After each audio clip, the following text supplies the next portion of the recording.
Dalam perbincangan di Apa Kabar Indonesia Malam, kali ini kami akan fokus ke dua pasangan calon gubernur dan wakil gubernur DKI Jakarta, pasangan 01 dan 03. Rekaman gambar tadi Anda sudah bisa saksikan, ada tokoh-tokoh yang memang menunjukkan dukungan mereka ke masing-masing pasangan calon. Ada mantan Presiden Jokowi yang sepertinya harmonis betul, akrab betul dengan pasangan nomor 01 yaitu RK Suswono. Ada juga yang kita sudah saksikan tadi, Anies Baswedan yang sepertinya mesra juga hubungannya dengan pasangan calon nomor urut 03 yaitu Mas Pram dan juga Bang Rano. Apakah kehadiran dari masing-masing tokoh sosok yang luar biasa ini pamornya dan juga para pengikutnya akan memberikan dampak signifikan terhadap elektabilitas dari masing-masing pasangan calon?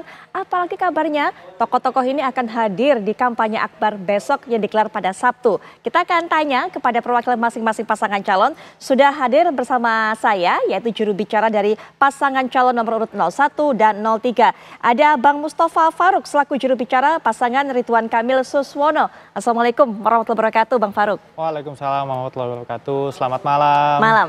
Kemudian juga untuk mewakili dan juga menyuarakan sebenarnya bagaimana pentingnya dukungan mereka untuk pasangan calon. Ini ada perwakilan juga atau juru bicara pasangan calon nomor urut 03. Mas Pram dan Bang Rano Karno, yaitu ada Bang Aris Setiawan Yodi. Assalamualaikum warahmatullahi wabarakatuh, Bang Aris. Waalaikumsalam, selamat malam, salam Jakarta menyala. Asik. Nah, bukan hanya dengan masing-masing juru bicara pasangan calon, juga saya mendatangkan pengamat politik yaitu pakar komunikasi politik Universitas Indonesia, ada Prof. Ibnu Hamad. Silakan, Prof. Assalamualaikum warahmatullahi wabarakatuh. Selamat malam, Prof. Selamat datang. Selamat datang. Silakan untuk bergabung. Muda ya, luar biasa ya. Masih sowi juga kita, Prof. Iya. Juru bicara zaman sekarang ini di pilkada muda-muda yang dikerahkan. Iya kan? Alhamdulillah kita dikasih kesempatan untuk bisa tampil ya. Anak muda ya. Udah waktunya regenerasi. Iya. Atau jangan-jangan ini adalah salah satu taktik strategi ya, Prof ya, untuk menggait suara milenial. Iya. Itu kan ya kayaknya ya, Prof ya. Betul ya. Baik, tapi selain juga menggait suara milenial, menggait juga suara dari kalangan lainnya di Jakarta ini, kehadiran dari masing-masing sosok yang disebut sebagai pendukung atau juga memberikan endorsement. Ada sosok Pak Jokowi, ada sosok Pak Anies Baswedan, ini kita pasang juga di belakang gambarnya. Karena nama mereka begitu besar, apalagi dukungan mereka, kemudian juga para pengikut mereka juga besar, akan ada dampak signifikan nggak sih, Prof, kalau menurut Prof Ibnu? Selalu ada ya, masalahnya besar kecilnya kan. Ya betul, Kan gitu. karena gini juga Prof, Presiden Jokowi saat ini juga bukan presiden lagi. Pada saat Pilpres kemarin mungkin sebagai presiden, sekarang kan sebagai mantan presiden. Masih enggak kemudian punya masa yang besar. Nah Pak Anies Baswedan ini juga kalau kita bisa bilang yang namanya anak abah jangan-jangan terpecah. Karena Partai PKS sendiri ada di pasangan 01 walaupun Pak Anies ke pasangan 03. Prof bagaimana melihatnya? Iya, jadi memang ini urusannya bukan sekedar signifikan besar kecil ini. Juga soal patut tidak patut ya. Apa maksudnya? Maksudnya Prof, patut tidak patut? Kalau let's say Pak Jokowi, kalau misalnya beliau ketua umum partai, kayak sih bukan hanya patut tapi juga wajib mengendorse ya. Tapi beliau kan juga bukan anggota partai, bukan ketum juga ya, gitu. Dan beliau sebagai mantan presiden, orang nomor 1 Indonesia. Jadi tadinya yang begitu tinggi posisi kok mau ya, jadi agak turun gitu. Jadi kayaknya dalam hal ini dimensi dari sosok ya, sosok sebagai mantan presiden patut nggak ya ikut-ikutan gitu ya. Iya, tapi kalau soal signifikan itu pilihan masyarakat tadi ya. Betul, tapi ini kan ada juga aspek perilaku sebagai sosok pemimpin gitu. Anda melihat tidak patut seharusnya Pak Jokowi memberikan endorsement kepada salah satu paslon? Kalau presiden, mantan presiden mungkin lebih baik kan negarawan ya. Jadi ngedorong semua kontestasi silakan dilaksanakan dengan jurdil misalnya, dengan aman, jangan ada sesuatu yang merugikan semua pihak lah. Biasalah orang tua yang sudah pengalaman luas sebagai mantan presiden memberikan apa namanya wejangan lah begitu. Kalau ini kan enggak kan politik praktis ya. Jadi menurut saya dimensi itu agak dalam pandangan saya ya. Iya, iya. Tapi kalau untuk publik silakan aja, bagi penggemar kan tidak bisa diperdebatkan. Betul, betul. Itu Pak Jokowinya. Iya. Kalau Pak Aniesnya, Prof, bagaimana Pak Anies melihatnya? ketua umum partai bukan, mantan presiden juga tidak kan. Calon presiden iya, tapi itu bagian dari penduduk biasa kalau Pak Anies ya. Iya, jadi tidak masalah. Betul. Iya, kalau Tidak masalah memang. dalam Tapi dari segi kepatutan tadi dari itu. segi kepatutan, betul. Tapi kalau dari segi banyak tidak kemudian pengaruh yang akan diberikan kepada masing-masing pasangan calon. Apalagi kalau kita tahu memang banyak sekali para pendukung dari Pak Anies yang disebut kemudian anak abah, yang kemarin-kemarin kalau kita lihat di awal pilkada ini diperebutkan oleh masing-masing pasangan calon. Akan kemana anak abah ini berlabuh? Kira-kira bagaimana kalau saat ini sudah mendekati masa tenang ini, Prof? Iya, jadi justru dengan pernyataan Pak Anies yang endorse pada salah seorang calon, tadinya suara anak abah solid jadi pecah sekarang. Oke. Iya kan, dugaan saya ya. Ada yang ikut pernyataan si abahnya, ada yang juga tidak jadinya kan. Kalau dulu kan mungkin antara ya tunggu saja lah gitu. Baik, baik. Jadi karena anak abah ini kebanyakan kan PKS kan. Ya, PKS-nya ada di 01. Di 01 begitu kan? yang di-endorse oleh Pak Jokowi justru kan begitu. Nah, itu dia. Dugaan saya tidak solid lagi. Tidak solid lagi, terpecah begitu. Bang Farouk, ini kenapa sih harus sampai bawa-bawa tokoh besar seperti ini, apalagi kemudian mantan Presiden Jokowi dipaksa untuk turun gunung, nggak yakin sama kemampuan pasangan calonnya untuk merebut hati warga Jakarta? Ya, begini, bab pertama yang perlu kita sampaikan, bahwasannya ini adalah hak setiap warga negara untuk menyampaikan pendapatnya. Terlebih beliau-beliau ini, baik Pak Anies ataupun Pak Jokowi, ataupun siapapun ya, tidak terikat lagi lembaga publik, bukan sebagai presiden, bukan sebagai pejabat publik. Jadi mereka sebenarnya punya kebebasan untuk melakukan apapun selama tidak bertentangan dengan undang-undang. Dan dalam bab ini, ya Pak Jokowi melakukan endorse kepada paslon Ridho, juga melakukan endorse kepada beberapa paslon di daerah lain. Saya juga melihat itu. Begitupun juga Pak Anies kan juga melakukan hal tersebut. Beliau melakukan endorse di Jakarta, juga di Jawa Barat, di Jawa Timur, dan di beberapa kota kabupaten lain. Saya rasa ini hal yang lumrah ya. Artinya wajar ya kita meminta dukungan, kita senang ya. Meminta ataupun tidak itu hal lain, tetapi bagi kami kita senang bahwasannya Pak Jokowi mau untuk turun kepada masyarakat lagi untuk memperkenalkan paslon yang beliau kehendaki untuk memimpin di DKI Jakarta ke depannya. Dan hal yang lain yang perlu saya sampaikan begini, saya ini anak abah, Prof. Ya, saya mengikuti perkembangannya Pak Anies Baswedan sejak dari Indonesia Mengajar sampai 2017 saya mendukung, 2019, 2024 pun saya mendukung gitu. Ada satu hal yang beliau tanamkan kepada kami, bahwasannya lihat pemimpin itu dari visi dan misinya. Dari gagasan apa yang mau mereka bawa, dari mimpi apa yang mau mereka bawa, dari cita-cita apa yang mau mereka bawa. Dan saya rasa, saya sebagai warga Jakarta ya, hari ini warga Jakarta Timur, melihat ada cita-cita, ada sebuah impian yang ingin dibawa oleh Pak Ridwan Kamil dan Pak Suswono. Gagasan-gagasan yang dibawanya itu sangat make sense, sangat diperlukan bagi Jakarta, yang mana Jakarta akan memperoleh status baru sebagai bukan ibu kota lagi. Maka apa nih kebaruan-kebaruan yang akan kita kerjakan kemudian hari? Nah, saya rasa ini akan ada paket komplit yang akan ditawarkan oleh Pak Ridwan Kamil dan Pak Suswono. Lebih-lebih lagi, Pak Ridwan Kamil memahami betul bagaimana menata kota, bagaimana memimpin kota dan juga provinsi. Kita perlu ingat Pak Ridwan Kamil memimpin Bandung sebagai kota dan juga memimpin Jawa Barat sebagai provinsi dengan jumlah masyarakat yang paling besar. Maka sangat amat wajar dan pas ya ketika beliau bisa memimpin di Jakarta, ya kami rasa beliau adalah orang yang pas. Baik. Seperti itu. Baik. Dan satu hal, pemimpin itu berawal dari mimpi. Kalau dia nggak punya mimpi, maka dia nggak akan jadi pemimpin. Oke, Bang Aris, ini Ya. Bang Farouk udah ngaku bahwa saya ini anak abah, ternyata Ya. larinya ke 01 nih. Artinya memang yang dikatakan Prof Ibnu jangan-jangan benar bahwa sebenarnya suara anak abah ini terpecah. Memang masih perlu dukungan dari Pak Anies Baswedan untuk kemudian memberikan endorsement, menunjukkan kemudian kedukungannya, begitu kan, kepada pasangan 03 ini. Begini Mbak, dengan resminya Mas Anies ya, memberikan dukungan dan memberikan arahan kepada seluruh pendukungnya yang ingin maju bersama untuk berbareng bersama dengan Mas Anies dengan memenangkan Mas Pram dan Bang Dul ya. Ini menandakan apa? Mas Pram dan Bang Dul adalah sosok yang hampir diterima di seluruh kalangan. Beliau ingin merangkul semua kalangan. Kita tahu dari awal Mas Pram dan Bang Dul adalah yang pertama untuk mengunjungi seluruh tokoh-tokoh masyarakat. Ya. Gubernur-gubernur terdahulu, baik itu Pak Ahok, Pak Anies yang sebelumnya hanya di CFD kan, kemudian aja Bang Foke, Bang Yos, bahkan tokoh-tokoh negarawan misalnya seperti Pak SBY, Pak Yusuf Kala, Pak Sultan Hamengkubuwono, kemudian juga tokoh-tokoh FBR, tokoh-tokoh Forkabi, FKPPI, kemudian seluruh para habaib dan ulama. Artinya apa?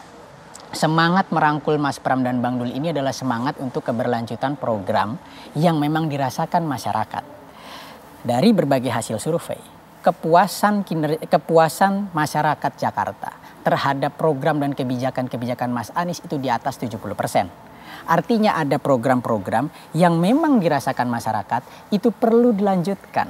Gitu kan. Program seperti apa? Misalnya berbanyaknya ruang terbuka hijau di era Mas Anies. Bagaimana transportasi umum terkoneksi dengan sangat luas di era Pak Anies dengan penurunan atau bahkan biaya yang cukup murah yaitu Jaklingko RP0. Kemudian ada juga aplikasi Super App Jaki, kemudian juga JIS ya. Ini semangat Mas Anies itu ingin yang dirasa masyarakat baik ini ingin dilanjutkan sehingga kepemimpinan Jakarta ada keberlanjutan. Maka di pidato Pak Anies kemarin di hadapan 15.000 lebih pendukungnya bahwa barang siapa yang ingin ada keberlanjutan program-program, barang siapa yang ingin kerja-kerja kita bersama bisa dituntaskan, maka pilihlah Mas Pram dan Bang Dul seperti itu. Karena apa? Nah, keberlanjutan ini yang saya pikir, yang ini penting karena membangun kota dengan sekompleks Jakarta tidak cukup 5 tahun. Maka keberlanjutan antara program Pak Foke, Pak Ahok, kemudian Pak Anies ini harus ada gitu loh. Pak Ahok luar biasa, beliau memiliki misalnya pasukan orange di mana kalau ada kotor dikit jalanan dibersihkan, kemudian jika ada genangan sedikit panggil pasukan orange itu bisa langsung diambil sampahnya, kemudian genangannya turun. Kemudian Pak Anies dengan berbagai keberpihakannya dengan kaum miskin kota ini akan dilanjutkan sehingga apa? Sehingga memang masyarakat Jakarta ini mendapatkan kebermanfaatan. Ini semangat utamanya. Semangat utamanya ini bukan persoalan figur, tetapi kebermanfaatan buat masyarakat Jakarta. Bagaimana KJP, KJMU, kartu lansia ini diperbanyak bagi yang sebelumnya nggak dapat menjadi dapat kembali. Ini yang diinginkan masyarakat Jakarta. Karena Mas Pram dan Bang Dul adalah sosok yang mendengarkan masyarakat Jakarta, maka dirangkullah sosok-sosok tersebut. Nah, kalau dikatakan jangan-jangan karena PKS mendukung Pak Ridho, sebanyak pendukung Mas Anies itu nanti juga terpecah gitu loh. Kita nggak memisahkan masalah terpecah. Sebelum Mas Anies mengeluarkan statement resmi, sebelum mengeluarkan statement resmi saja ya, berbagai hasil survei itu untuk pertama kalinya PKS itu pemilihnya 50-50. Ada yang mendukung Mas Anies, ada yang mendukung Mas Pram, ada yang mendukung Ridho.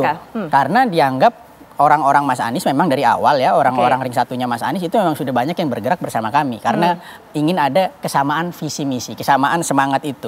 Apalagi saat ini gitu. Jadi kami melihat seperti ini.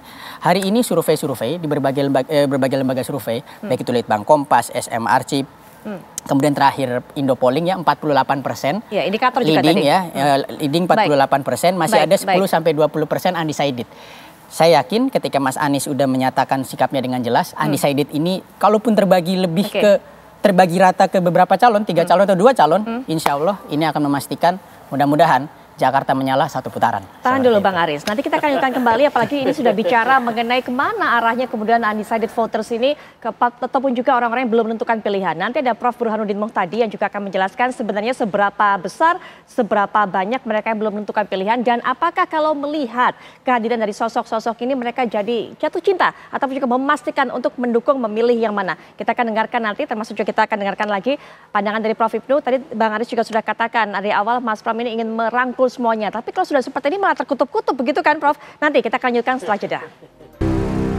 Sudah sempat saya sounding tadi sebelum jeda, kita akan coba cek apakah memang sudah bergabung dalam perbincangan ini Prof. Burhanuddin Muhtadi. Tapi sepertinya masih ada kendala komunikasi, nanti kami akan undang kembali beliau, Prof. Burhanuddin Muhtadi untuk bisa ikut bergabung dan juga memberikan pandangannya. Tapi kita lanjut lagi kepada Prof. Ibnu Hamad. Tadi sudah dijelaskan Bang Aris mengatakan bahwa Mas Pram ini ingin sekali merangkul semua golongan. Itu juga kita dengarkan di awal-awal. Tapi kalau jadinya gini, merapat begitu yang ada sosok di belakangnya adalah Pak Anies, sementara Pak Jokowi juga di belakangnya Pak RK, artinya sudah terpecah, sebenarnya sudah jelas ini ya begitu Prof, sudah terkutup, tidak ada lagi kemudian menjadi pemimpin untuk semua kalangan. Prof Ibnu bagaimana melihatnya?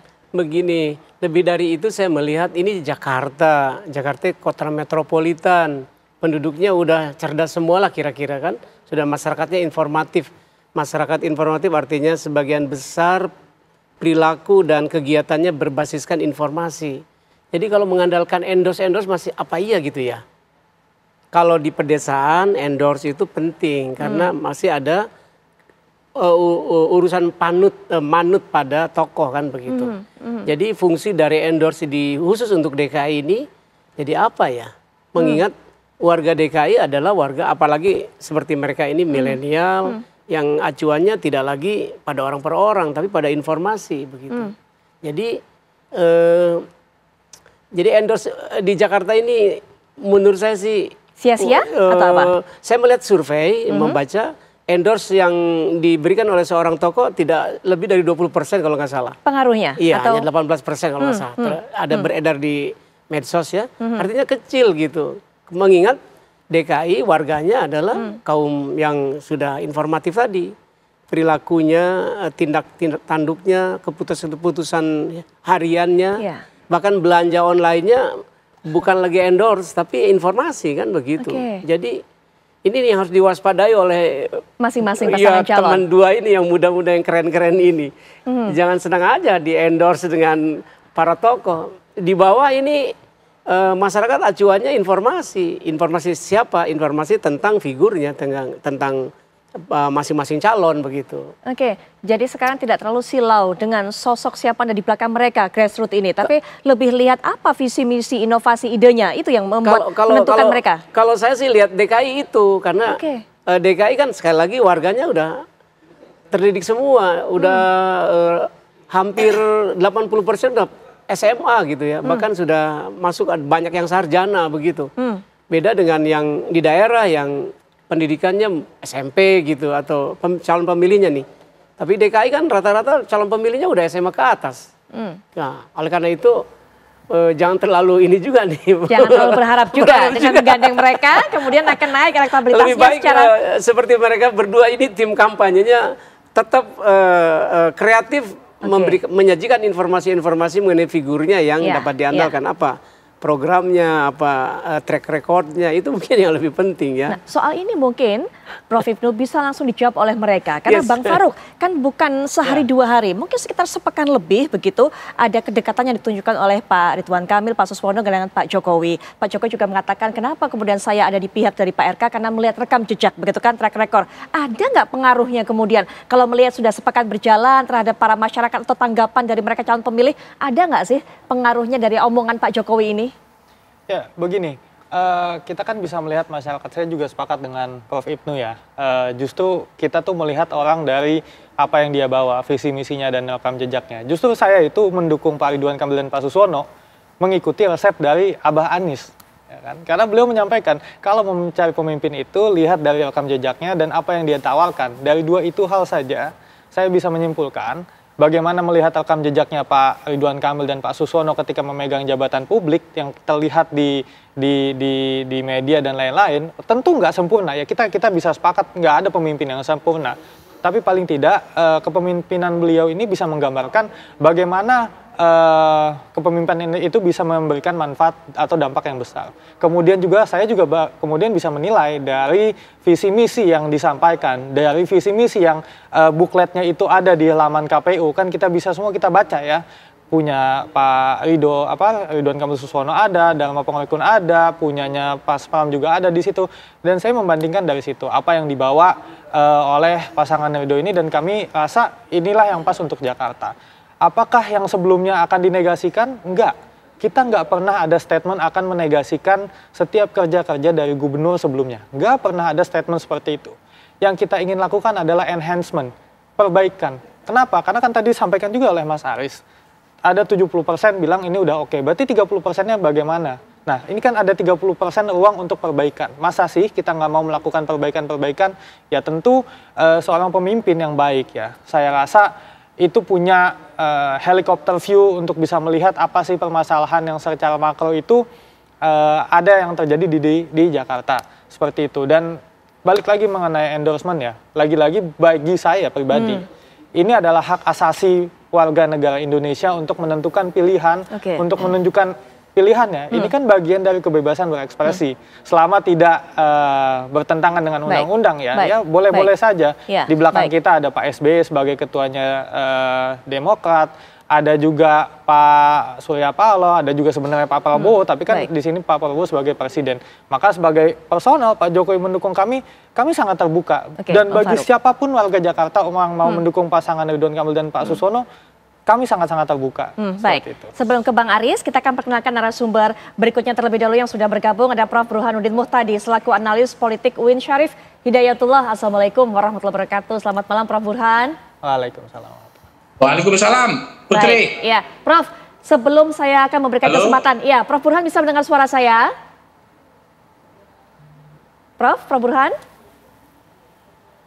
Baik, saya coba hubungi kembali komunikasi dengan Prof. Burhan. Jadi sebelum saya memberikan kesempatan kepada Prof. Burhan untuk bisa nanti memberikan pandangan supaya fair juga, saya berikan waktu terlebih dahulu kepada Bang Aris. Bang Aris, sama pertanyaannya seperti dikatakan atau saya tanyakan kepada Bang Farouk. Dari beberapa waktu belakangan ini ketika kemudian sudah tersiar kepada semuanya, Pak Anies merapat kepada kubunya Mas Pram, Bang Rano, ada nggak dampaknya? Sudah mulai terlihat nggak? Ya sangat jelas kalau kami ya. Karena Mas Anies ini kan sebagai sosok gubernur yang terakhir kali menjabat di Jakarta. Gubernur definitif terakhir ya sebelum PJ gubernur, sehingga geliat masyarakat ini memang sangat ingin ada keberlanjutan program dari Mas Anies. Mas Anies waktu pertama kali beliau menyampaikan baru pertama kali ketika calon-calon sudah didaftarkan ke KPU, Mas Anies menyampaikan untuk para anak abah, untuk para teman-teman yang ingin berjuang bersama kami, tunggu dulu, jangan buru-buru mengambil kesimpulan atau memutuskan pilihan.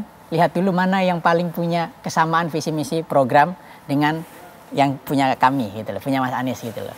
Nanti pada waktunya yang tepat kita akan berpihak atau mendukung salah satu paslon.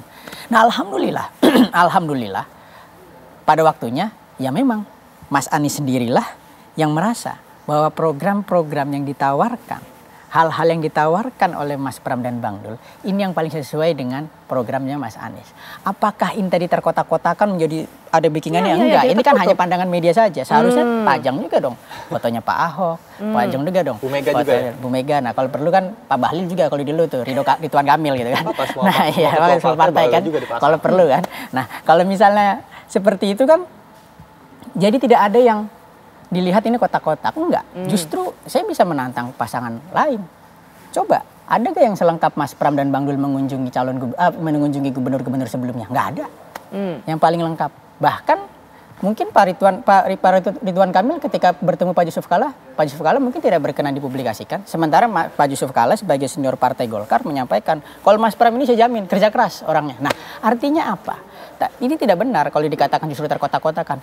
Tetapi Mas Anies itu datang dan kemudian memberikan dukungan yang kuat kepada Mas Pram, ini justru mensolidkan para pemilih yang masih bingung bahwa oh nanti ada keberlanjutan atau enggak yang sudah bagus. Nah, Mas Anies benar ke Mas Pram apa cuman klaim-klaim semata, atau bahkan kan diklaim sama kubu Ridho juga kan bahwa ini lebih dekat dengan Mas Anies. Oh, akhirnya enggak. Akhirnya justru Mas Anies menyampaikan kalau anak abah ke Mas Pram dan Bang Dul, itu semakin mensolidkan. Alhamdulillah kita juga sudah punya pemilih solid Pak Ahok ditambah Pak Anies. Insya Allah, makanya saya sangat yakin, hakul yakin tim di lapangan.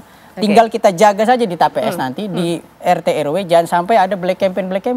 Gitu. Karena sudah mulai banyak black campaign. Nanti kita tahan dulu, apa black campaign yang sudah terjadi saat ini. Mungkin juga tim Ridho juga merasakan, tapi nanti kita beri waktu terlebih dahulu kepada Prof. Burhanuddin Muhtadi. Prof. Burhan, sudah mendengar suara kami ya? Ya, Putri. Baik. Prof. Burhan, ini kan kita tahu juga tadi indikator merilis bagaimana hasil survei sementara. Kemudian juga lembaga-lembaga survei lainnya ini juga sudah merilis. Ternyata pasangan 03 dari beberapa rilisan lembaga survei yang terakhir ini menyalip dari pasangan 01 yang selama ini juga angkanya masih memimpin di atas. Tapi ternyata ada beberapa hal yang berbeda di beberapa waktu belakangan ini. Tapi dari hasil survei tersebut, termasuk juga dari hasil surveinya Prof. Burhan, adakah kemungkinan untuk menyelesaikan pilkada ini satu putaran atau harus masih memang 2 putaran, itu seperti apa? Ya, survei terakhir yang dirilis oleh Indikator Politik Indonesia itu ada 2, Putri. Pertama adalah survei tatap muka di awal November 2024 dan survei telepon itu tanggal 15 sampai 21 November. Jadi fresh from the oven. Nah, dari dua survei itu kita bisa mengambil kesimpulan bahwa pertarungan antara dua calon itu luar biasa kompetitif. Jadi game is on ya buat dua-duanya. Karena kita tidak tahu siapa yang unggul, apakah Pramono ataukah Ridwan Kamil, karena selisihnya itu terlalu tipis. Too close to call. Ya, jadi kita tidak bisa mengambil kesimpulan secara statistik karena tidak ada bukti yang meyakinkan apakah Pramono ataukah Ridwan Kamil yang unggul. Tetapi secara absolut memang Pramono sedikit di atas Ridwan Kamil, tetapi selisihnya menipis dibanding akhir Oktober awal November. Jadi sebelumnya 3,7% Pramono unggul di atas Ridwan Kamil meskipun masih dalam kisaran margin of error 2,5% plus minus. Sementara di survei terakhir tanggal 21 November berakhir di lapangan itu selisihnya tinggal 1,6%. Dan karenanya kalau Putri nanya apakah mungkin terjadi satu putaran, itu kami terus terang tidak bisa mengambil kesimpulan. Karena baik Pramono ataupun Ridwan Kamil itu untuk 50% plus 1 itu minimal membutuhkan tambahan antara 8 sampai 9%. Dan itu sangat tergantung oleh swing voters, yaitu mereka yang belum menentukan pilihan. Di survei terakhir ini Putri itu ada 12% yang belum menentukan pilihan, plus pemilih yang sudah punya preferensi pilihan 88% dari total populasi, tetapi iman elektoralnya lemah, bisa goyang, bisa pindah ke lain hati, dan itu jumlahnya 24%. Jadi penentu hasil pertarungan Pilkada DKI Jakarta adalah swing voters. Baik, dari hasil survei sementara yang dilakukan oleh lembaga survei dari Prof. Burhan, apakah kemudian juga memotret alasan mereka, apa yang membuat mereka ini yang walaupun sudah punya preferensi, tapi kemudian imannya lemah, mudah digoyahkan, kemudian juga bagi untuk para swing voter, apa yang membuat mereka hingga saat ini masih belum teryakinkan? Ya, jadi pertama dari data kita punya informasi, saya sebenarnya tidak terlalu happy ya membicarakan hasil korelasi antara swing voters dengan toleransi politik uang. Tapi data adalah data, jadi korelasi antara mereka yang belum menentukan pilihan dengan tingkat toleransi terhadap politik uang itu sangat kuat. Jadi saya menduga kelompok pemilih ini diantaranya adalah pemilih transaksional. Nah yang kedua itu juga tergantung oleh situasi beberapa hari ke depan, terutama berkaitan dengan pertarungan antar para tokoh besar di belakang kedua calon terutama ya, karena suara Dharma Kun tidak bergerak signifikan, ya, tetapi mulai muncul kan Putri, Pilgub DKI Jakarta bukan hanya pertarungan antar tiga paslon, tapi antar big name di belakang mereka. Jokowi mulai terang-terangan mendukung Ridwan Kamil, Anies Baswedan deklarasi buat Pramono Anung, Pak Prabowo masih malu-malu ya, paling hanya makan bareng sama Ridwan Kamil. Iya, Pak RK, tetapi lagi-lagi Pilkada Jakarta bukan hanya pertarungan RK versus Pramono, tapi juga pertarungan para tokoh di belakangnya, plus juga pertarungan antar lembaga survei. Karena kan ada lembaga survei yang menyebut Ridwan Kamil di atas 50%, ada yang menyebut bahwa Ridwan Kamil on the track, Pramono Anung on the track satu putaran. Tapi data saya seperti halnya temuan Kompas sepertinya masih imbang antara kedua tokoh. Dan tentu saja karena survei dibatasi oleh limitasi waktu, kami tidak punya keyakinan atau kesimpulan yang konklusif bahwa siapa yang menang antara dua calon ini itu masih terra incognita. Itu rahasia Tuhan, Putri. Baik. Selain jodoh dan kematian. Baik, rekaman dari hasil lembaga survei lembaga survei ini masih ada pemilih transaksional begitu Prof. Hipno. Artinya para pemilih yang mungkin juga masih menunggu uangnya siapa yang mereka akan memberikan kepada mereka, yang itu yang akan mereka pilih, Prof. Hipno. Pernyataan Prof. Burhanuddin tadi itu kan diperhalus ya, diperhalus. Kalau yang agak dibuka sedikit lebih kasar bicaranya, bahwa yang menentukan akhirnya adalah transaksional itu gitu. Tapi beliau kan diperhalus, dia tidak happy ngomongnya kan begitu. Jadi ini mengkhawatirkan, mungkin di sinilah perlunya Bawaslu turun segera ya, mengawasi pemilu DKI ini ya. Saya khawatir ini ada lagi level ketiga kan bukan hanya paslon yang bertarung, tapi juga tokoh-tokoh besar. Ya. Saya khawatir adalah yang di belakangnya. Yang dimaksudkan? Itu tadi pemasok uangnya itu loh. Penyedia Bohir-bohirnya. uangnya, bohir-bohirnya yang saya khawatir itu. Karena tokoh besarnya sudah maju, bohirnya juga ikut maju kan. Oke. Khawatir begitu. Akhirnya mau tidak mau nih Bawaslu yang harus kerja kerasnya ya. Bawaslu DKI ya. Harus kerja keras untuk mengawasi serangan fajar misalnya atau politik transaksional tadi yang oleh Pak Burhanuddin agak diperhalus sedikit ya. Betul. Dengan mengatakan bahwa dia bilang saya tidak happy. Artinya dia punya data tuh bahwa yang menentukan pilihan itu ujung-ujungnya ya lampiran-lampiran gitu ya. Baik. Mengerikan ya. Mudah-mudahan kalau itu terjadi gimana dong indikator DKI sebagai metropolitan menjadi indikator demokrasi ya. Sayang banget kalau terjadi ya, kalau gitu. Ya, Mbak apalagi Putri. nanti kita lihat bahwa mereka itu ternyata adalah termasuk juga swing voter, orang-orang yang belum menentukan pilihan, yang sangat kontras dengan apa katakan Prof tadi sampaikan bahwa pemilih di Jakarta itu betul-betul rasional melihat bagaimana background, melihat bagaimana rekam jejak dan juga apa visi misi yang ditawarkan. Iya itu. Aduh ini kalau itu kontradiksi juga dengan fakta bahwa pemilih yang diharapkan DKI ini pemilih rasional jadi pemilih transaksional, pilkada DKI jadi gimana nasibnya gitu ya. Tidak happy juga ya. Kan yang sejatinya kalau di kota metropolitan pemilihnya terdidik, lalu based on track record, tidak butuh dengan endorsement gitu kan. Semua atas keputusan rational choice masing-masing pemilih itu kan baru tuh pemilihan yang keren di sebuah kota metropolitan ya. Baik. Tapi kalau di daerah biasanya kan nunggu Thomasnya, toganya, tokoh-tokoh lainnya baru menentukan pilihan. Baik. Ini DKI kalau masih begitu juga gimana dong? Nah itu dia, nanti bisa diberikan pandangan tentunya oleh para juru bicara setelah jeda, termasuk juga Prof Burhan. Kalau tadi mengatakan ini bukan hanya perang dari para pasangan calon Prof Burhan, tapi siapa sosok-sosok tokoh-tokoh besar yang ada di belakang mereka. Mungkin nggak kehadiran kemudian para tokoh besar terutama besok pada saat kampanye akbar ini bisa membantu para swing voter atau siapapun itu yang belum menentukan pilihan untuk mengarahkan dukungan mereka. Tapi nanti Prof Burhan dan juga Prof Ibnu kita akan bahas setelah jeda, kami sudah kembali saat lagi. Kita lanjutkan kembali perbincangan di Apa Kabar Indonesia Malam. Dari data yang disampaikan oleh Prof Burhanuddin tadi sebelum jeda, ada yang membuat miris, yang membuat nggak happy kalau kata Prof Burhanuddin. Kemudian Prof Ibnu juga menambahkan bahwa wah ini betul-betul harusnya ironis sekali. Masa sih warga Jakarta masih ada yang seperti itu? Apalagi jika kemudian tadi masing-masing pasangan calon ataupun jubir dari paslon ini sudah melihat masih ada suara yang belum menentukan pilihan. Masih ada para swing voter. Nah itulah yang coba akan direbut oleh masing-masing pasangan calon ini. Tapi ternyata jika pasangan calon ataupun juga para swing voter ini masih mengandalkan, masih menunggu yang namanya transaksi-transaksi seperti itu, bagaimana pandangan dari masing-masing jubir? Mungkin Bang Farouk dulu. Ya tadi ya saya pas lagi off juga cerita ya, saya ini kan salah satu korban money politics juga ya. Dulu saya pernah nyalek dan lain-lain. Tapi pada intinya saya pun juga punya harapan yang sama dengan Prof Ibnu ya. Jakarta ini bagaimanapun etalase dari kota modern yang ada di Indonesia. Jadi kalau kita mau menakar bagaimana laju demokrasi di Indonesia ya kita harus lihat Jakarta.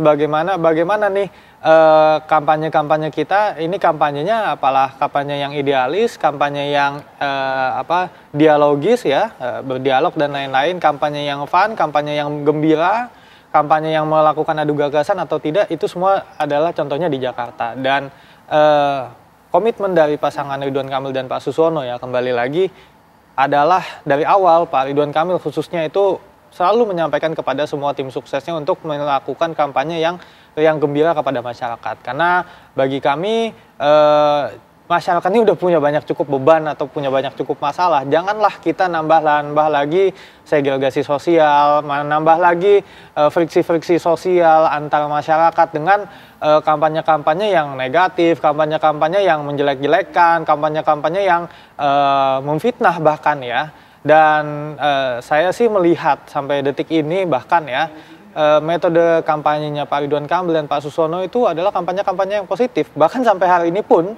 ya kami para juru bicara itu selalu disampaikan bahwasannya untuk memberikan narasi-narasi yang positif ketika sedang live, ketika sedang bertemu dengan masyarakat. Artinya apa? Pasangan Ridwan Kamil dan Pak Suswono ini memiliki concern mengenai kampanye yang baik dan benar ya. Dan itu harus diberikan contoh oleh paslon, diberikan contoh oleh juru bicaranya, dan diberikan contoh juga oleh para pendukungnya beliau seperti itu. Baik. Selanjutnya, Bang Aris melihat data-data tadi yang disampaikan juga masih ada pemilih transaksional begitu. Dari berbagai lembaga survei disampaikan bahwa tingkat rasionalitas dalam memilih calonnya masyarakat Jakarta itu 5 kali lebih tinggi atau lebih baik dibandingkan daerah-daerah lainnya. Jadi tidak mengherankan kami menyampaikan bahwa saat ini masyarakat Jakarta memilih setidaknya kalau dari lembaga survei potret ya hari ini elektabilitas Mas Pram dan Bang Dul ini leading di hampir semua lembaga survei ya yang kredibel. Karena apa? Saya pikir hasil survei misalnya tadi indikator terakhir pun kita unggul. Mau metode tatap muka, mau metode telepon kita masih unggul. Ini hal yang baik karena apa? Karena di awal kemunculan Mas Pram dan Bang Dul ini elektabilitasnya masih sekitar 20-an persen. Kang Emil itu 51%. Artinya masyarakat itu tidak melihat sosok. Karena berjalannya waktu, semakin mengenal masyarakat dengan Mas Pram dan Bang Dul, semakin paham program-programnya yang disampaikan itu program-program yang rasional, yang tidak muluk-muluk dan yang masuk akal. Ini masyarakat akhirnya memutuskan bahwa nanti saya cenderung akan memilih Mas Pram dan Bang Dul. Kalau dari hasil survei, ini kan ada korelasi terkait rasionalitas dengan apa yang dijalankan oleh Mas Pram dan Bang Dul hari ini. Mas Pram dan Bang Dul misalnya melakukan berbagai macam sosialisasi terkait program yang dibutuhkan. Misalnya akan menyediakan 100% pipa air bersih untuk masyarakat. Karena sampai saat ini tidak lebih dari 50% masyarakat Jakarta yang tersambung pipa air bersih. Mensgratiskan sekolah, baik itu SD, SMP, SMA, baik swasta maupun negeri. Kemudian juga misalnya sarapan gratis untuk melengkapi program makan siang gratis untuk anak sekolah dari pemerintah pusat. Sehingga nanti orang tua di rumah pengeluarannya berkurang karena hanya menyediakan makan sore untuk anaknya. Seperti itu. Nah hal-hal seperti ini yang ingin disampaikan kepada Mas Pram dan Bang Dul kepada masyarakat. Tidak yang muluk-muluk. Tidak yang bikin gym di pinggir jalan. Seperti itu sebelum naik angkutan umum. Tidak memindahkan balai kota ke Jakarta Utara yang memang faktanya lebih macet dan aksesnya lebih sulit. Hal-hal yang tidak diinginkan masyarakat Jakarta gitu. Sehingga masyarakat terbaca, oh Mas Pram dan Bang Dul yang lebih baik. Saya tadi sepakat dengan apa yang disampaikan Bung Faruk terkait dengan kampanye itu harus riang gembira. Faktanya Bung Faruk seperti ini. Tadi saya sampaikan. Saya juga heran ya, kenapa tim sukses Kang Emil dan Pak Suswono itu saat ini gencar-gencarnya menempelkan stiker, ribuan stiker ya. Waktu itu ada yang ketangkep nih di Jakarta Barat dan sudah dilaporkan ke Bawaslu. Itu tempelan stiker provokasi gitu loh. Mas Pram dan Bang Dul itu pakai baju partai, kemudian di atasnya Bu Mega dengan pose yang bukan pose formal, sementara pose Kang Emil dan Pak Suswono pose dia di surat suara yang sangat keren gitu kan, kemudian di atasnya Pak Prabowo. Bukan seperti itu yang kita mau. Maksudnya begini, kenapa sih kalau mau nggak nempelin foto Kang Emil sama Pak Suswono aja harus nempelin foto kita? Apa nggak pede? Itu provokasi? Gitu. Itu jelas provokasi. Karena apa? Kalau misalnya mau fair, ya sudah pakein aja foto Kang Emil pakai baju Partai Golkar, kemudian Pak Suswono pakai baju PKS, terus atasnya ketua umum partai, misalnya Pak Bahlil, kemudian Presiden PKS, misalnya seperti itu. Tapi jangan seolah Pak Prabowo, apalagi Pak Prabowo ya, ini sebagai presiden dan ada aturannya gitu loh.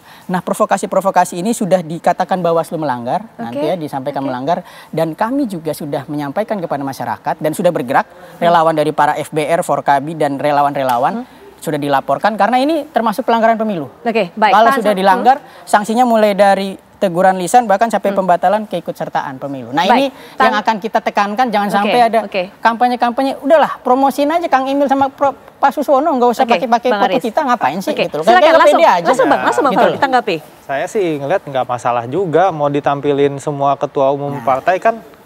It's okay, emang kan itu sebagai bagian dari partai pendukung kan, termasuk juga ada Bu Mega, ada Pak Oso di situ, ada Pak Amin Rais sebagai pendukungnya Pak Pram dan Bang Dul ya, termasuk juga yang ada di timnya Pak Ridwan Kamil dan Pak Suswono, di situ ada ketua-ketua partainya masing-masing, ya nggak masalah dong mengasosiasikan paslon dengan para ketua umumnya kan nggak masalah kan. Tapi memang ada instruksi untuk memasang stiker seperti itu. Apa tujuannya? Tidak ada. Itu mungkin ada yang masang sendiri. Artinya itu siapa kalau menurut Bang saya nggak tahu kan itu ada oknum kan. Itu bukan oknum, itu kita tangkap sudah pakai jaketnya Ridwan Suswono, kemudian anggota DPRD dari fraksi Golkar memasang itu di Instagramnya. Artinya ini sudah sistematis. Mereka ini resmi, bahkan itu perwakilan resmi juru kampanye. Anda bisa ya kan itu tadi ada, kan tadi saya lagi jawab ya. Pak Faruk. itu kan bagaimanapun masyarakat bisa melakukan sendiri. Masyarakat bisa berbebas ya. Itu bagaimana kebebasan berekspresi masyarakat. Bahwasannya ada itu sebagai poster, sebagai hanya cetakan digital, ya itu ada-ada aja. Pasti ada aja yang bikin. Habis itu ada yang nyetak, habis itu ada yang ngeprint segala macamnya. Ya semua kan bebas-bebas aja gitu ya. Apakah ada yang ditangkap habis itu diadili, silahkan. Artinya kalau ada yang perlu diadilkan, ya kalau ada yang perlu diadili, silahkan diadili seadil-adilnya gitu kan ya. Tapi dari Pak Ridwan Kamil dan Pak Suswono tidak pernah ada statement, oh ini kita harus melakukan ini seperti ini, kita harus menempelkan stiker-stiker seperti itu tuh nggak pernah. Dan bagi kami lagi-lagi ya, apa masalahnya sih kita tuh paslon disambungkan, dikaitkan dengan para ketua umum kami yang hebat-hebat. Semua ketua umum partai kan hebat-hebat, nggak mungkin nggak jadi ketua umum partai kalau dia nggak hebat, kan nggak mungkin. Baik Bang Farouk, apa masalahnya sih Bang Aris? Memang merugikan kalau dipasang stiker seperti itu. Nanti Bang Aris, kita akan break sejenak. Saya juga akan berikan waktu, insya Allah cukup adil. Tapi nanti di segmen berikutnya, Prof Ibnu juga mungkin bisa berikan pandangan hal-hal seperti yang terjadi di lapangan. Prof Burhanuddin juga, apakah hal seperti ini juga mempengaruhi, membawa dampak psikologis terhadap para pemilih ataupun juga nanti akan memberikan suara. Tapi nanti kita akan lanjutkan. Apa kabar Indonesia Malam akan segera kembali. Baik, tadi sebelum jeda, tadi kita berhenti sampai Bang Farouk kemudian bertanya kepada Bang Aris berdasarkan temuan-temuan yang ada di lapangan, apa sih kemudian salahnya jika hal itu terjadi, apa yang merugikan? Tapi mohon maaf Bang Aris, saya tunda dulu berikan waktunya, tapi insya Allah akan saya berikan waktu yang fair. Saya ingin ke Prof Burhan terlebih dahulu. Hal seperti ini Prof Burhan, di masa kampanye yang terus berjalan, ditemukan hal-hal seperti ini juga yang merasa ada pasangan calon yang dirugikan. Nah, bagaimana pengaruhnya ini kepada mereka, para pemilih, terutama mereka, para swing voter, mereka yang mudah digoyahkan melihat hal-hal seperti ini, Prof Burhan? Ya, saya bicara dari sisi teoritik maupun empirik ya. Dalam persaingan yang ketat, marginal utility setiap suara itu sangat menentukan hasil akhir. Apakah suara tersebut diambil melalui cara-cara yang halal ataukah haram, ya, itu lepas dari itu marginal utility-nya menentukan siapa yang menang, siapa yang jadi pecundang. Nah, di situ tuh masalahnya. Politisi dalam kamus politiknya itu hanya mengenal dua kata, kalah dan menang. Dan karenanya mereka kadang-kala tidak peduli apakah suaranya itu diambil melalui cara-cara yang haram atau tidak. Termasuk ya black campaign, politik uang. Nah itu empiriknya begitu. Makanya tadi saya setuju dengan Profesor Ibnu, di saat-saat yang menentukan, di mana besok hari terakhir kampanye dan 3 hari setelahnya kita akan menghadapi minggu tenang. Minggu tenang buat kita Putri, tapi minggu yang sangat tidak menenangkan buat calon dan tim sesnya. Kita semua harus hati-hati. Ya, Bawaslu, media, polisi, ya, termasuk juga aktivis NGO, komunitas masyarakat sipil, itu semua harus hati-hati sekaligus menjadi watchdog ya. Kalau misalnya ada praktek-praktek seperti politik uang, black campaign, semua harus mengawasi supaya terjadi pertarungan yang fair, playing field-nya rata, sehingga siapapun yang kalah itu bisa menerima hasilnya. Nah itu himbauan saya gitu ya, memang tidak empirik, tetapi kadang-kadang himbauan normatif di saat situasi yang sangat panas dan keras semacam ini perlukan supaya para calon gubernur maupun tim sesnya tetap waras. Baik, Bang Aris silakan langsung diberikan jawaban juga dari tadi. Bang Farouk katakan apa sih salahnya? Toh ini juga tokoh-tokoh besar, ketua parpol yang memang mereka yang memberikan dukungan kepada masing-masing pasangan calon. Dirugikannya di mana? Silakan. Nggak ada yang salah. Hanya saja yang dilakukan itu tidak proporsional dan tidak sesuai dengan yang dihimbau oleh Bawaslu. Bawaslu kan menyampaikan jangan ada poster provokasi. Kalau misalnya nggak ada salahnya memasang foto ketua umum, ya setuju saja gitu loh. Kami pun juga paham bahwa Mas Pram dan Bang Dul semua orang paham. Beliau adalah kader PDI Perjuangan yang didukung juga oleh Hanura dan Partai Umat, gitu kan. Kemudian yang paling penting adalah Mas Pram sudah menyampaikan bahwa beliau akan menjadi gubernur untuk seluruh masyarakat Jakarta. Bukan saja menjadi gubernur PDI Perjuangan, Hanura, atau juga Partai Umat gitu loh. Nah, inilah esensinya pilkada langsung. Pilkada langsung dimulai dari tahun 2005 dengan perubahan undang-undangnya di tahun 2004. Artinya apa? Partai menjadi pengusung ide dan pengusung calon sedangkan masyarakat memilih langsung calonnya, kandidatnya yang dipilih. Kalau kita menonjolkan ketua umum partai, atau kita menonjolkan partai, itu artinya kita kembali lagi ke pilkada sebelum pilkada langsung, di mana DPRD yang memilih calonnya gitu loh. Nah, apakah kubu Kang Emil ingin seperti itu lagi?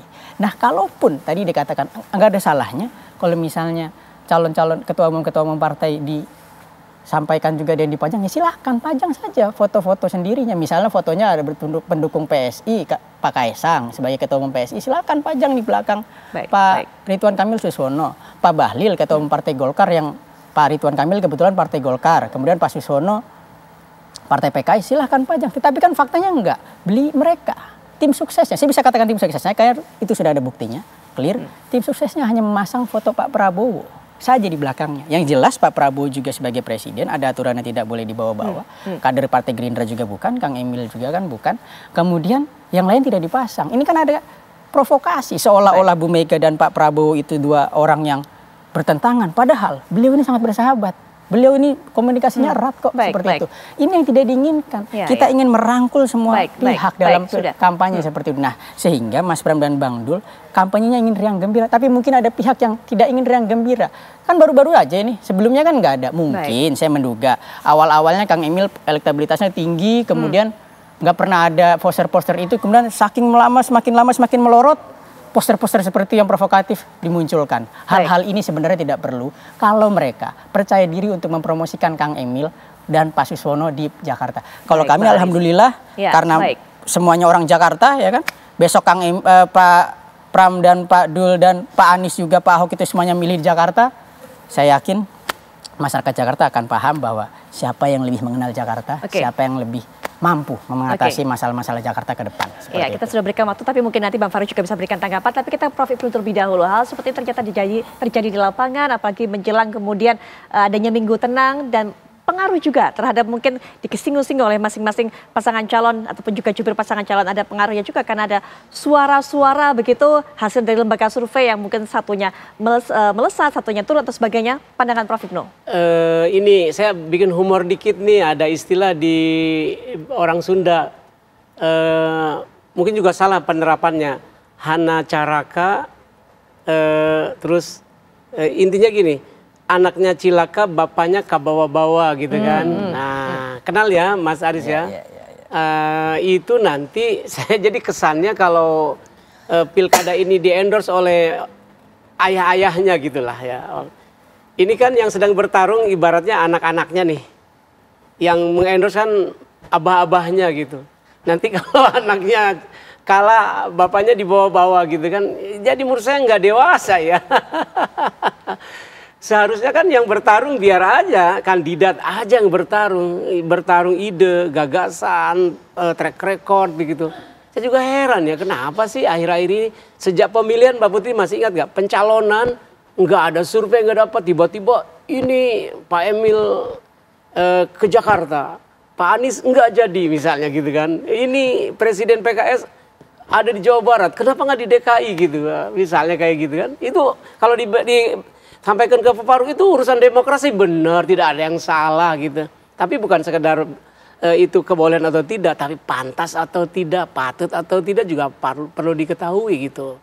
Gitu maksud saya. Jadi ini jangan sampai pemilu kali ini jangan mendegradasi kualitas demokrasinya itu sendiri yang harusnya gagasan yang diutamakan tiba-tiba menjadi popularitas orang-orang di belakangnya begitu kan. Baik. Ini sayang sekali gitu. Ya, bicara mengenai pengaruh dari orang-orang yang di belakang dari masing-masing pasangan calon, Prof Burhan, besok kan ini sepertinya para tokoh-tokoh ini akan juga hadir di kampanye akbar masing-masing. Akankah kemudian membawa pengaruh dampak signifikan terhadap mereka, terutama para pemilih yang belum menentukan pilihan, para swing voter ataupun juga mereka yang imahnya gampang tergoyahkan, Prof Burhan? Iya, pertama untuk mengukur pengaruh para endorser itu sangat ditentukan oleh sosiologi pemilih di Jakarta. Nah, di Jakarta itu 70% warganya itu menentukan pilihan berdasarkan otonomi memilih mereka masing-masing. Jadi mereka lebih mandiri, dan ini agak berbeda dengan banyak wilayah di Indonesia yang cenderung Bener kan? tingkat otonomi memilihnya lebih rendah. Di Jakarta 70%. Warganya menentukan pilihan atas keyakinan diri sendiri. Jadi dengan profil semacam ini itu menjelaskan mengapa efek endorser tidak sekuat kalau misalnya Pak Jokowi mengendorse Pak Lutfi dalam kasus di Jawa Tengah. Tadi karena masyarakat Jakarta tingkat pendidikannya jauh lebih baik, tingkat pendapatannya jauh lebih baik, dan itu membuat mereka lebih independen dalam menentukan pilihan. Tetapi memang ada satu jumlah yang cukup untuk mengantarkan baik buat Ridwan maupun Pramono menang dengan mengandalkan sedikit suara dari pemilih yang samikna watokna dengan Pak Jokowi atau Anies Baswedan. Kan selisihnya tipis. Mereka butuh 8-9% untuk menang satu putaran. Atau kalaupun toh terjadi 2 putaran, setidaknya dua-duanya tidak tertinggal jauh.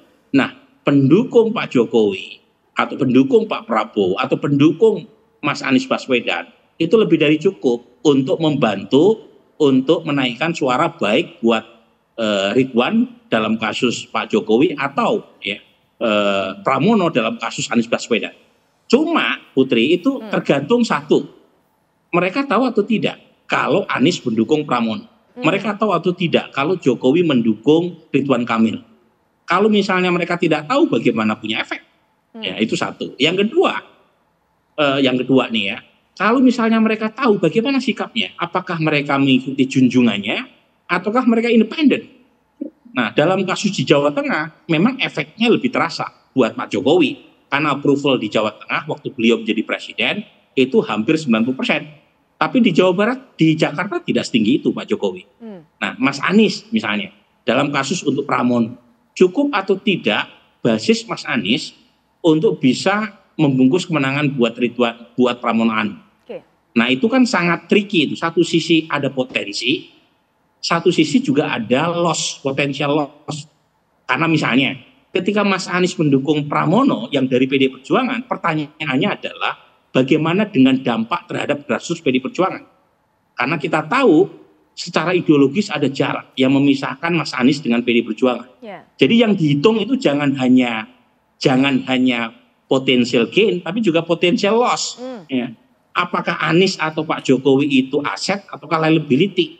Misalnya untuk Ridwan Kamil dan Pak Suswono. Ya, keduanya didukung oleh PKS. Sebagian pendukung PKS itu ada yang anti Pak Jokowi. Nah, apakah itu akan serta-merta terima ketika misalnya Pak Jokowi kampanye buat Ridwan dan Suswono? Itu kan potensial loss yang harus dihitung juga, bukan hanya dampak positifnya. Nah, itu nanti dihitung tuh trade off-nya yang masuk dengan yang keluar.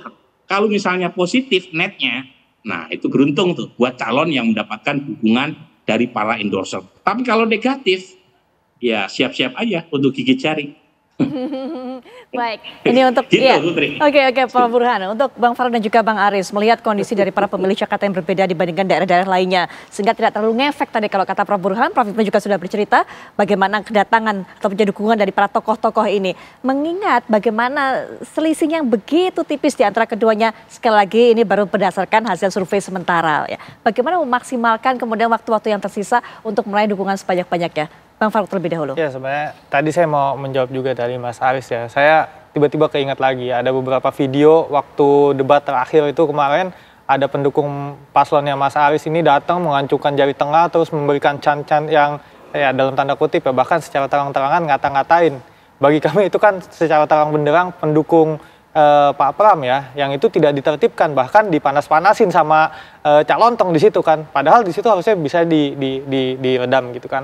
Maka ketika menunjuk ada nih oknum-oknum yang menempel stiker-stiker seperti itu, yang mana menurut saya stikernya juga biasa-biasa aja, ya itu jelas-jelas ada masa pendukungnya Mas Pram di situ yang ada datang di debat ketiga kemarin. Benar-benar loh, itu ngancungin jari tengah, dan buat kami itu tidak proper lah untuk dilakukan di di tempat debat. Kemudian begini, kedua, saya ingin mengembalikan lagi kedaulatan partai. Bagaimanapun Indonesia itu adalah negara yang mengakui adanya partai, bahkan kita kemarin pileg juga milih partai ya. Calon presiden, calon gubernur, bupati, wali kota itu semua juga kan bisa maju dari partai-partai juga. Maka saya rasa agak salah kalau kita mengecilkan peran partai dalam perhelatan pemilu atau bahkan pilkada dan pilpres ya. Dan ini juga hati-hati juga gitu ke Mas Aris ya, karena kan petugas partai ini kan Bu Mega itu sangat mewanti-wanti mengenai petugas partai. ke Bu Airin waktu itu menyampaikan seperti itu, dan saya nggak tahu kenapa waktu itu akhirnya nggak jadi sama Pak Anies, kan saya nggak tahu ya. Nah, maka juga kepemimpinan 5 tahun ke depan ini kan akan dibersamai oleh partai pemerintah, partai koalisi ya. Ridwan Kamil dan Pak Susono itu dibersamai oleh partai yang banyak, partai yang besar. Yang kita punya 91 anggota legislatif di seluruh DKI Jakarta yang kesemuanya bekerja untuk masyarakat, yang kesemuanya itu bisa mendengarkan aspirasi masyarakat, yang kesemuanya itu bisa dikolaborasikan ya antara pemerintah, partai pemerintah di DKI Jakarta dan juga Pak Ridwan Kamil sebagai kepala pemerintahan nantinya, ini kan akan menjadi sebuah kolaborasi yang baik. Dan terakhir tadi mengenai ultimate ya, kita rasa tinggal 1 hari lagi ya, tinggal besok ini kita akan mengadakan kampanye akbar di lapangan Banteng ya. Betul. Besok siang. Di luar itu juga semua struktur-struktur, semua relawan-relawan tetap bergerak ya. Saya tadi lihat di handphone ada salah satu relawan membagikan jadwalnya tetap padat ya di luar menghadiri kampanye akbar. Artinya nggak cuma paslon doang hadir masuk ke dalam masyarakat semuanya, tapi juga semua barisan kita rapat, semua barisan kita bergerak untuk memenangkan paslon kita meskipun hanya tinggal 24 jam ke depan. Oke, baik. Selanjutnya, Bang Aris, silakan.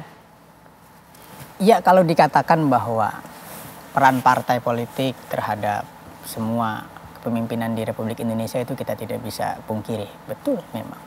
Namun demikian masyarakat Jakarta tentu saja memahami. Masyarakat Jakarta dan seluruh daerah memahami bahwa yang terpenting adalah komitmen dari calon gubernurnya untuk memperjuangkan masalah publik, masalah yang ada di Jakarta, masalah yang dia rasakan sehari-hari, seperti itu. Kalau tadi dikatakan Kang Emil didukung banyak sekali partai, hampir 80% lebih masyarakat, 80% lebih kursi di DPRD. Ya. Tetapi kan fakta hari ini di mana lembaga survei memotret bahwa justru Mas Pram dan Bang Dul yang unggul meskipun hanya didukung 1 partai dan 2 partai non parlemen. Ini menandakan apa? Masyarakat lebih menginginkan sosok yang benar-benar memperjuangkan kepentingannya masyarakat. Kepentingan masalah yang dihadapi sehari-hari. Maka yang menjadi fokus Mas Pram dan Bang Dul di sisa hari ini kampanye, alhamdulillah, yaitu ingin mengajak masyarakat Jakarta. Tadi terakhir hari ini mungkin Mas Pram belusukan langsung ke masyarakat dengan Mas Anies langsung lagi bikin telur gulung itu kan riang gembira sekali gitu dan sambil mendengarkan masalah publik. Yang ingin ditekankan Mas Pram dan Bang Dul yaitu mari jaga tetangga, jaga TPS masing-masing, kawal agar pemilihan pilkada Jakarta ini pilkada yang fair, pilkada yang tidak terintervensi oleh pihak manapun. Karena tadi saya disampaikan 5 kali lebih tinggi rasionalitas masyarakat Jakarta memilih pemimpinnya berdasarkan program-program. Maka barang siapa yang ingin banyak pekerjaan ada di Jakarta, 500.000 pekerjaan, pilih Mas Pram dan Bang Dul. Barang siapa yang ingin air bersih, pilih Mas Pram dan Bang Dul. Dan Mas Pram dan Bang Dul adalah pemimpin yang ingin memperjuangkan seluruh masyarakat tanpa membeda-bedakan gendernya, tanpa membedakan perempuan, laki-laki, anak, single parent atau yang tidak single parent. Seperti itu. Semua ini diperjuangkan tanpa didiskriminasi, apalagi direndahkan. Waktunya sudah habis. Tapi mungkin singkat saja Prof. Hipnu sebagai penutup. Ya, mari kita kembalikan pilkada DKI, pilkada yang seperti dulu, yang adu gagasan, adu ide ya. Walaupun nanti sudah kadung hadir para tokoh, biar itu jadi referensi para pemilih. Tapi yang penting pemilih tetap yang seperti disebut oleh Prof. Burhan tadi, kan 70% pemilihnya rasional ya kan. Kita tunjukkan bahwa pilkada DKI ini ada indikator demokrasi tanah air lah begitu. Baik, Prof. Hipnu terima kasih. Para jubir dari masing-masing pasangan calon terima kasih. Bang Aris, Bang Faru juga terima kasih. Kemudian juga Prof. Burhanuddin terima kasih sudah meluangkan waktunya juga untuk bisa berbagi pandangan dan berbicara di forum ini. Dan Anda Ya, Anda hanya punya waktu yang singkat tentunya termasuk juga di masa-masa tenang nanti untuk memilih siapakah yang Anda pilih untuk bisa menentukan pemilih dan juga pemimpin Jakarta untuk 5 tahun ke depan karena memang ini hak Anda. Jadi pastikan betul, pikirkan betul, pertimbangkan betul. Kita akan jeda sejenak, nanti kami akan kembali dengan rangkaian kabar-kabar menarik lainnya. Sesaat lagi.